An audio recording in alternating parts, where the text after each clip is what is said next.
अवधूत चिंतना श्री गुरुदेव दत्त स्वामी महाराज की जय. छत्रपती शिवाजी महाराज की जय. श्री स्वामी समर्थ.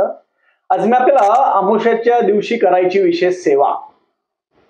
आज अमावस्या दुपारी लागणार आहे आणि अमावस्या 2 दिवस आहे, आज आणि उद्या.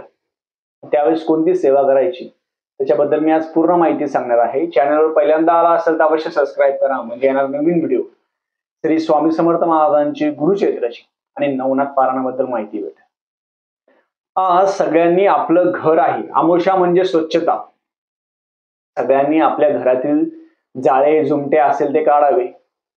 आज जे कोळा जो बांधलेला असेल आपण, तो खराब झाला असेल तर बदलून टाकावा. कोळा कधी पण ओपनने बांधायचा, त्या लाल कपड्यामध्ये कोळा बांधायला पाहिजे. अमावस्येच्या दिवशी स्वच्छता महत्वाची. घरामध्ये सगळीकडे गोमित्र शिंपडायला पाहिजे. आता गुरुचरित्र पारायण पण आहे, परत मल्हारी मार्तंड घटस्थापना पण षडनवरात्र पण होणार आहे. मग घरामध्ये स्वच्छता करायला पाहिजे. या 2 दिवसामध्ये बाहेरचं कोणाच्या घरचं खायचं नाही. कोणाच्याच घरचे 2 दिवस पाळायचे. आज आणि उद्या कोणाच्या घरचं खाऊ नाही. 2 दिवस कोणाच्या घरचं खायचं नाही अमावस्येच्या दिवशी. अमावस्येच्या दिवशी खूप जणांना बाहेरचा त्रास होतो, खूप जणांना होतो. छातीमध्ये दळदळ होणं, मन घाबरणं, मनामध्ये वाईट विचार येणं, आत्महत्येचे विचार येणं. मग अशा वेळेस काय करायचं, यांनी 2 दिवसामध्ये आज किंवा उद्या त्यांनी काय करायचं, आंघोळीच्या पाण्यामध्ये गोमित्र घ्यायचं, थोडी हळद घ्यायची, थोडं गाईचं शेण घ्यायचं. गाईचं शेण घ्यायचं थोडंसं आणि ते अंगाला लावायचं आणि आंघोळीच्या पाण्यामध्ये गोमित्र घ्यायचं. हे याच्याने आंघोळ करायला पाहिजे. गाईचं शेण जर आपल्या अंगाला थोडं लावलं ना, आपल्या मनातील निगेटिव्ह शक्ती निघून जाते. निगेटिव्ह शक्ती निघून जाते, हे लक्षात ठेवा. म्हणून अमावस्येच्या दिवशी शक्यतो करून परांना घ्यायचं नाही, कोणाच्या घरचं खायचं नाही. अमावस्येच्या दिवशी आपण महादेवासमोर एक दिवा लावावा आपल्या पितरांच्या सद्गतीसाठी. कोणी अपघाती वारला असेल, अपमृत्यू झाला असेल, आपल्या पितरांच्या याच्यासाठी आपण प्रत्येक अमावस्याला हिरण्यदान करायला पाहिजे. हिरण्यदान म्हणजे काय, आपण प्रत्येक अमावस्याला काय करायचं, ब्राह्मणाला शिदा, दक्षिणा, वस्त्र, जानव जोड असेल ते ब्राह्मणाला आपल्या पितरांचं नाव घेऊन हिरण्यदान करायला पाहिजे. अमावस्येच्या दिवशी आपण दुपारच्या वेळेस किंवा संध्याकाळच्या वेळेस तर्पण करायला पाहिजे.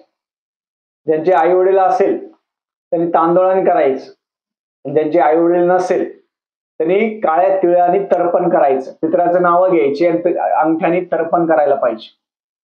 अमावस्येच्या दिवशी तुम्ही हिरण्यदान केल्यानंतर पितृअष्टक असेल, पितृस्तुती असेल, पितृनमन असेल, हे वाचायला पाहिजे. आपल्या जवळच्या मारुतीच्या मंदिरामध्ये अमावस्येच्या दिवशी जायला पाहिजे. त्या दिवशी जायचं, अमावस्येच्या दिवशी जवळच्या मारुतीच्या मंदिरामध्ये जायचं, दिवा घेऊन जायचं. नदी असेल, पाणी असेल, ओढे असेल, विहीर असेल, तिथे एक दिवा लावला पाहिजे. प्रत्येक वेळेस अमावस्येच्या दिवशी एक दिवा लावला पाहिजे. परत अमावस्येच्या दिवशी आपल्या प्रवेशद्वाराच्या समोर एक पंती घ्या, त्याच्यामध्ये तांदूळ टाका आणि त्याच्यावरती कापूर लावून तो दिवा लावायचा. प्रत्येक अमावस्याला संध्याकाळच्या वेळेस ही गोष्ट करायला पाहिजे. मी स्क्रीनवर पण टाकेल आपल्याला.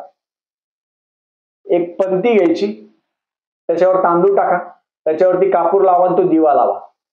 तो आपल्या प्रवेशद्वाराच्या बाहेरच्या साईडने लावायचा. त्यांनी काय होतं, घरातील काही निगेटिव्ह शक्ती असेल, कापूर जाळायचा, घरातील काही निगेटिव्ह शक्ती असेल मग ती निघून जाते. अमावस्येच्या दिवशी घरामध्ये जास्तीत जास्त 11 वेळा काल भैरवाष्टक म्हणावं. काल भैरवाष्टक सामूहिक म्हणा, सकाळी म्हणा, संध्याकाळी म्हणा. आज 2 दिवस आहे, आज पण आहे, उद्या पण आहे. मग दोन्ही दिवस आपल्या घरामध्ये काल भैरवाष्टक म्हणायचं. काल भैरवाष्टक म्हणायचं, वल्गा सुक्त म्हणायचं. पिवळ्या मोहरी हातामध्ये घ्यायच्या, पिवळ्या मोहरी हातामध्ये घेऊन काल भैरवाष्टक म्हणायचं आणि काल भैरवाष्टक म्हणून ते पिवळ्या मोहरी आहे ते घरामध्ये सगळीकडे शिंपडायच्या. अमावस्येच्या दिवशी आपण जेव्हा हिरण्यदान करणार, हिरण्यदान करायच्या वेळेस काय करायचं, हातामध्ये संकल्प कसा सोडायचा, खाली चटई किंवा काही घ्यायचं नाही, आसन घ्यायचं नाही. महिला असेल पुरुष असेल कोणीही आपल्या आई वडिलांसाठी तर्पण किंवा हिरण्यदान करू शकतो. हिरण्यदानाला काहीही प्रॉब्लेम नाही. ते एक दान आहे, ब्राह्मणाला द्यायचं असतं. खाली चटई घ्यायचं नाही, दक्षिण दिशेला तोंड करून बसावं. आपल्या पितरांची नावं घ्यायचे, आपलं नाव घ्या, गोत्र घ्या, गोत्र माहित नसेल तर काश्यप गोत्र म्हणायचं. आणि ते केल्यानंतर ते म्हटल्यानंतर काय करायचं, पाणी सोडून द्यायचं. ब्राह्मणाला शिदा दक्षिणा वस्त्र असेल ते द्यायचं. आपल्याला जवळ काही ब्राह्मण भेटला त्यांना द्यावं, नाही भेटला तर मी आपल्याला माझा नंबर देईल, त्याच्यावर आपण संकल्प करून दान पाठवू शकता.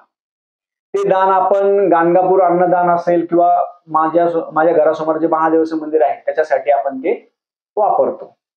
आता हे दान केल्यानंतर आपण हातपाय तोंड धुवून घ्यायचे. हे तुम्ही सकाळी करा, दुपारी, काही प्रॉब्लेम नाहीये. प्रत्येक अमावस्येला न चुकता करायला पाहिजे. आपल्याला पितरांना आहे ना सद्गती प्राप्त होते. अन्नदान महापुण्य हे लक्षात ठेवा. मग आपण अमावस्येच्या दिवशी आपल्या जवळच्या कालभैरवाच्या मंदिरात जायचं, जर नारळ घेऊन जायचं. असं कालभैरवाची जयंती आहे म्हणून त्याच दिवशी जायचं का? नाही.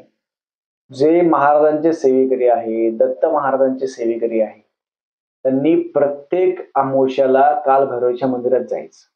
सकाळी जा, संध्याकाळी जा, कधीही जा. कालभैरवाच्या मंदिरात जायचं, तिथे कालभैरवाष्टक 11 वेळा म्हणायचं नारळ हातामध्ये घेऊन. आणि कालभैरवाष्टक म्हटल्यानंतर ते नारळ आहे ते कालभैरवाच्या मंदिरामध्ये ठेवायचं. आपण आज किंवा उद्या ऑनलाईन 11 वेळा कालभैरवाष्टक घेणार आहोत, कारण की सेवा करणं महत्वाचं आहे. कालभैरवाष्टक, मारुती स्तोत्र, रामरक्षा स्तोत्र आज सगळ्यांनी घरामध्ये सगळ्यांनी म्हणावं. आणि एका पंक्तीमध्ये तांदूळ घ्या, थोडा कापूर घ्या, ते ठेवून प्रत्येकाने कापूर जाळावा. आज प्रत्येकाने आज कापूर जाळावा, त्याचं पण खूप महत्व आहे. अशा पद्धतीने आपण जी सेवा आहे ती सेवा प्रत्येकाने करावी. अमावस्येचं जे हिरण्यदान आहे ते प्रत्येकाने करावं. आणि मुली असेल महिला असेल ते पण आपल्या पितरांसाठी करू शकता. सगळेजण हिरण्यदान आहे ते करू शकता, काही प्रॉब्लेम नाही. झालेली सेवा मी महाराजांच्या रुजू करतो. श्री स्वामी समर्थ.